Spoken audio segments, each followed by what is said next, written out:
बात पे कि मैं इसी पेड़ का एक पत्ता हूँ। जो तमाम साथी हमारे बैठे हैं, यानी Student Islamic Organisation of India का मेंबर हूँ, तहरीक इस्लामी का पार्ट हूँ। मुझे वो याद आता है कि जब मैं जेल के लिए इंट्रोगेशन पे बार बार जब बुलाया जा रहा था ड्यूरिंग द कोविड, तो उस वक्त जो है जहन में जो सबसे अहम बात थी वो ये थी कि सच बोलना है और जो भी होगा वो सच पे मबनी होगा। हम अपनी बातों से कभी पीछे नहीं हटेंगे। जो भी पूछा जाएगा, जो भी कहा जाएगा, वो तमाम चीज़ें सच्चाई के साथ जवाब दिया जाएगा। उसका रिज़ल्ट कुछ भी हो सकता था। रिज़ल्ट ये हुआ कि अरेस्टिंग हुई, लेकिन उस वक्त मेरे जहन में सिर्फ यही चल रहा था कि मौलाना मौदूदी रहमतुल्लाह अलैह 1951 में जब गिरफ़्तार हुए और लाहौर के सेंट्रल जेल में लेकर गया तो मगरिब की नमाज अपने साथियों के साथ मौलाना मौदूदी रहमतुल्लाह अलैह की क़यादत में पढ़ी जा रही थी।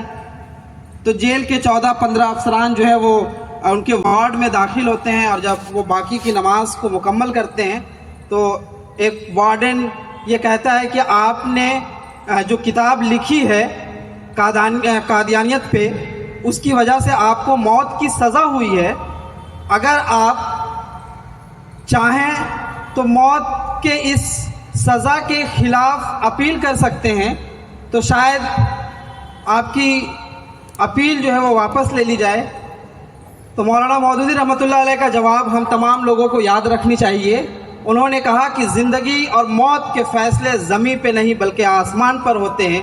अगर ऊपर हमारी मौत के फ़ैसले लिख दिए गए हैं तो दुनिया की कोई भी ताकत हमें ज़िंदा नहीं रख सकती, और अगर हमारी ज़िंदगी लिखी गई है तो दुनिया की कोई भी ताकत हमें मार नहीं सकती। तो ये हौसला था, ये पढ़ कर गया था, और इन चीज़ों को पढ़ाने में, इन चीज़ों को समझाने में ज़हनी तौर पर जिसने सबसे ज़्यादा मजबूती दी थी वो तहरीक इस्लामी और स्टूडेंट इस्लामिक ऑर्गेनाइजेशन था। और हमारे वो तमाम लोग, मैं उनका नाम लेना चाहूँगा इस स्टेज से, जिसमें नदीम भाई, गौहर इकबाल साहब और ख़ुद फवाज भाई, जो मजबूती के साथ हमारे जहन साजी कर रहे थे कि हम आपके साथ हैं, हम खड़े हुए हैं, तहरीक आपके साथ खड़ी है, एसआईओ आपके साथ खड़ा है, आपको हिम्मत नहीं हारना है। इंशाअल्लाह सच्चाई की लड़ाई है और आखिरी दम तक लड़ी जाएगी, और मुझे यकीन है कि इसमें जीत और कामयाबी हमारी होगी। और 13 महीने के बाद हमें ज़मानत मिली और जेल के अंदर एक बार मेरे आँख से आंसू निकले, और वो आंसू सिर्फ खुशी के थे, और उस दिन थे जिस दिन फवाज भाई जेल आए थे। तो ये उस वक्त की बात है कि पूरे 13 महीने में 9 से 13 महीने के आखिरी अय्याम में बेल होने से कुछ दिन पहले फवाज भाई की आमद हुई थी कोर्ट के प्रोसीडिंग को फॉलो करने के लिए।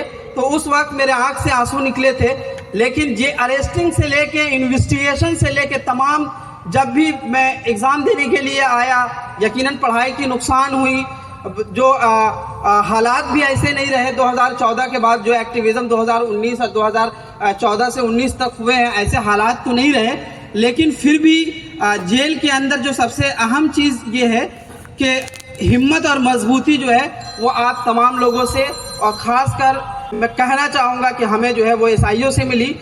अब ये है कि हालात उस वक्त जो थे और अभी, वो उसमें ज़मीन और आसमान का फ़र्क है। इस वक्त आप कोई भी मोमेंट को जो है वो बिल्ड नहीं कर सकते हैं, आगे नहीं चला सकते हैं, क्योंकि सरकार जो है वो चलने ही नहीं दे रही। उस वक्त हालात थोड़े अच्छे ख़राब थे, लेकिन एटलीस्ट हम मोमेंट कर पा रहे थे। मुझे लगता था कि अगर कोविड नहीं होता तो सीए और एनआरसी का कानून ठीक उसी तरह वापस हो जाता जिस तरह फार्मल लॉ जो है वो वापस हुआ है। कोविड की वजह से ये हमारी हार नहीं है, लेकिन ये कामयाबी है, क्योंकि इस पूरे मोमेंट में जो सीए और एनआरसी का जो पूरी तहरीक चली, इस तहरीक आज तक ज़िंदा है 2 वजहों से। एक तो ये कि वो तहरीक में हमारी माएँ और हमारी बहनों ने सफ़े अव्वल में आके जो है उसको लीड किया, और दूसरे इस वजह से आज भी वो तहरीक ज़िंदा है क्योंकि आज भी हमारे लोग जेलों में बंद हैं। मैं उनको भी इस मंच से याद करना चाहूँगा जिसमें उमर खालिद, शर्जील इमाम, मीरान हैदर, शिफाउर रहमान, गुलफिशा, अतहर खान, शादाब, ये तमाम लोग पिछले 5 सालों से जेल में बंद हैं। अब सवाल ये है कि जेल से आने के बाद यकीनन हालात साजगार नहीं हैं, तो क्या हम खामोश हो जाएं? क्या हम बोलना बंद कर दें? क्या हम अपनी ज़िंदगी को एक अलग थलग ले जाएं? तो ये बिल्कुल नहीं हो सकता। मैं बार बार ये कहता हूँ कि आप उन जेल जाने वालों को एज अ विक्टिम मत देखिए। अगर आप उनको विक्टिम समझने लगेंगे तो आप उनकी मदद करने लगेंगे, और हमें मदद करने वाला नहीं चाहिए, हमें साथ खड़ा होने वाला चाहिए। तो विक्टिम मानना आप छोड़ दीजिए भाई। अगर आप विक्टिम मानेंगे तो मदद की नियत से हमारे साथ आएंगे। मुझे मदद नहीं चाहिए, मुझे आपका साथ चाहिए, आपका सपोर्ट चाहिए, जिससे सच्चाई की जीत हो सके, जिनसे इंसाफ की जीत हो सके, जिसकी लड़ाई शुरू की गई थी उसको आखिर तक पहुंचाया जा सके। उसका अभी सिर्फ ये है कि सीए और एनआरसी पे सरकार बात नहीं कर रही है। उसका असल मकसद ये है कि जेल से निकलने के बाद भी हमने ये बयान दिया था अगर सीए और एनआरसी लागू होगी तो इंशाल्लाह उसी तरह मूवमेंट करेंगे जिस तरह 2019 में किए थे। अगर दोबारा जेल जाना पड़ा तो दोबारा जेल जाएंगे, लेकिन मूवमेंट को खत्म नहीं होने देंगे और सीए और एनआरसी को लागू नहीं होने देंगे। अब क्योंकि अब सवाल यह है कि हर रोज इस देश में नए नए मसले, नए नए इशू आते हैं, तो ऐसे हालात और ऐसे वक्त में हम अपने साथियों को भूल जाते हैं। जो पुरानी मसाइल थे उसको आखिर तक नहीं ले जा पाते हैं। मुझे यकीन है कि वो तमाम लोग जो अभी जेल में बंद हैं, जिसको आप लोगों ने कहीं ना कहीं अपने दिमाग से मिटा दिया होगा, भुला दिया होगा, आज वो ताज़ा हो गया। मैंने वो नाम लिए जो लोग आज जेल में बंद हैं, लेकिन इतने मसाइल हैं कि जो पुराने मसाइल हैं हम उनको भूल जाते हैं, और भूलने के बाद उनकी जो लाइफ है, उनकी जो ज़िंदगी है, उनकी जो कोर्ट की प्रोसीडिंग है, जो डिले ऑफ प्रोसेस है, इसको सिर्फ अपनी नज़रों से स्क्रॉल करते हुए देखते हैं और चले जाते हैं। लेकिन जावेद साहब कह रहे थे कि हम लोग जो है वक्ती तौर पर तो याद रखते हैं, आने वाले वक्त में भूल जाते हैं। यकीनन मुश्किलात का टाइम है और हमारी ज़रूरत है कि हम आज भी उनको याद रखें, कल भी याद रखें। हालात ख़राब हैं, हालात बेहतर भी हो सकते हैं, और जब बेहतर होंगे तो वो तमाम लोग जो आज जेलों में बंद हैं वो हम तमाम लोगों की रहनुमाई करेंगे। उन तमाम लोगों को आने वाले मसाइल में जो है वो लीड करते हुए आपको आगे देखेंगे। क्योंकि 13 महीने जेल में रहने के बाद अगर मैं बोल पा रहा हूँ तो वो तमाम लोग हिम्मत हैं, वो तमाम लोग ताकत हैं। ठीक इसी तरह जावेद साहब बोले, कप्पन साहब अगर यहाँ बैठे हैं तो इनकी हिम्मत है, तो वो लोग जो जेलों में बंद हैं उनके अंदर भी हिम्मत है कि वो 5 साल से जेलों में हैं, और जब वो जेल से बाहर आएंगे तो वो भी इसी तरह बैठकर जो है आप बोलेंगे, आवाज़ उठाएंगे, इंसाफ के लिए लड़ेंगे, ना कि खामोश हो जाएंगे। तो वो लोग हैं जो खामोश नहीं हो सकते हैं, तो उनकी आवाज़ में आवाज़ का मिलाने का काम वो आपको करना है। अगर आप तमाम लोग उनकी आवाज़ से आवाज़ मिलाएंगे, हमारी आवाज़ से आवाज़ मिलाएंगे, तो मैं यकीन कहता हूँ कि इस देश में, मैं जेल से निकला था तभी ये बात कहा था कि अगर आप तमाम लोग आएँ तो इंशाअल्लाह एक जो बड़ा आंदोलन है वो ये है कि लोगों को जेल से रिहाई के लिए वो आंदोलन जो है वो शुरू किया जाए, खड़ा किया जाए। अल्हम्दुलिल्लाह Student Islamic Organisation of India SIO शुरू से जो है वो लोगों की रिहाई के लिए जितना हो सकता है वो मोमेंट को बिल्ड करते हैं, आवाज़ को बुलंद करते हैं। लेकिन थोड़ा सा हमें ग्राउंड पे, सड़कों पे उतर के जो है आंदोलन करना होगा। इस आंदोलन में भी हो सकता है कि कुछ लोगों को जेल जाना पड़ सकता है, तो उसके लिए भी आपको ज़हनी तौर पे जो है वो तैयार होने की ज़रूरत है।